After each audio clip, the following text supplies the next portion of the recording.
তো দেখো বন্ধুরা, এই যে দেখতে পাচ্ছ এগুলো হচ্ছে আমার শাড়ি।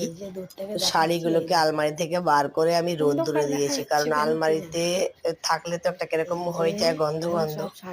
ন্যাপথলিন দেওয়াই ছিল, তারপরেও শাড়িগুলো একটু রোদ্দুরে দিয়েছি, কারণ মাঝে মধ্যে শাড়ি না একটু রোদে দিতে হয়, তা না হলে পরে ঠিক থাকে না। মানে বছরে একবার আর কি রোদে দিতে হয় বলে, ভাদ্র মাসে। তো ভাদ্র মাসে তো দেওয়া হয়নি, তাই এখন দিয়েছি। দেখো সব এগুলো আমার সবগুলো ঠিক করে দেখা যাচ্ছে না, কালো কালো দেখা যাচ্ছে। এই শাড়িটা দেখো, এই যে অনেকগুলো শাড়ি দিয়েছে। এই কিছু কিছু শাড়ি যেহেতু শেড দেওয়া আছে ছাদে, তো কালো কালো দেখতে লাগছে, মানে বুঝতে পারছো না আর কি কোনটা কোন কালারের শাড়ি। এই দেখো, এই নীল কালারের শাড়ি এই একটু সরে গেলেই আবার কালো লাগছে। তো এইগুলো হচ্ছে সব আমার শাড়ি।